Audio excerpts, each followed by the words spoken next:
The Taliban in Afghanistan became an official government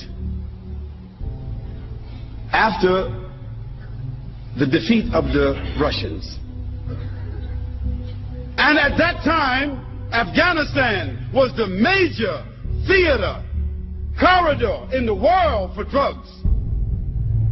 61% of all of the heroin of the world was produced between Afghanistan and China. And the Russian gangsters, criminals, were the ones that controlled this industry. The North, the Northern Alliance, who themselves were related to the Russian gangsters, who were mostly Muslims who had adopted socialism, atheism, who themselves were criminals. They wanted to continue the enterprise of drugs after the Russians moved out.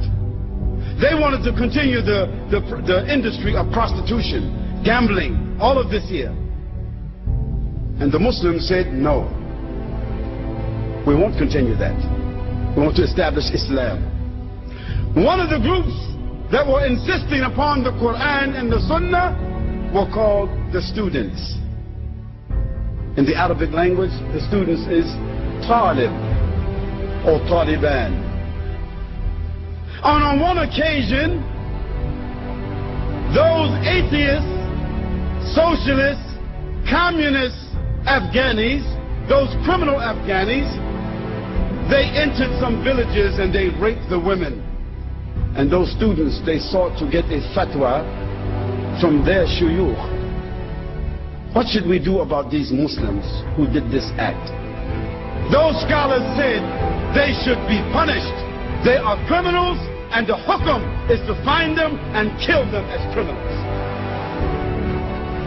Those students then took their weapons and gathered themselves together as a group and called themselves the Taliban, and they began to seek the honor of those women who were raped.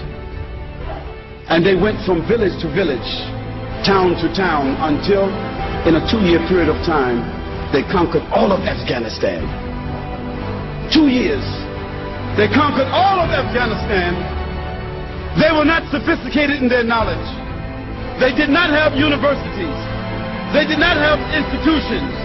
Even in most of Afghanistan, there was not a standing hospital. But they established what they called the Islamic Emirate of Afghanistan. The only standing Islamic Emirate in the world at that time. Yes, they were ragtag. They were not sophisticated. But they had honor and love for Allah subhanahu wa ta'ala inside their hearts. From a point of honor, from a point of morality, a point of dignity and decency, from a point of Sharia, they could not support and allow drug trafficking to exist in Afghanistan. So what did they do? They began to punish those who held drugs, those who sold drugs, and they began to imprison those that used drugs. Then they gave an option to the farmers who were the growers of poppies in Afghanistan, the major crops for drugs, isn't it?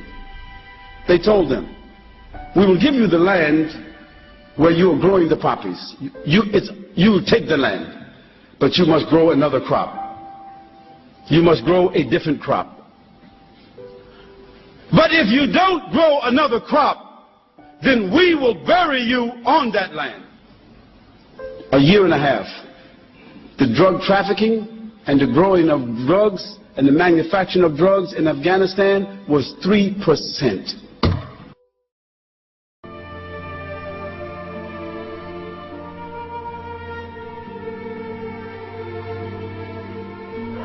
And they went from village to village, town to town, until in a 2-year period of time, they conquered all of Afghanistan. 2 years. They conquered all of Afghanistan,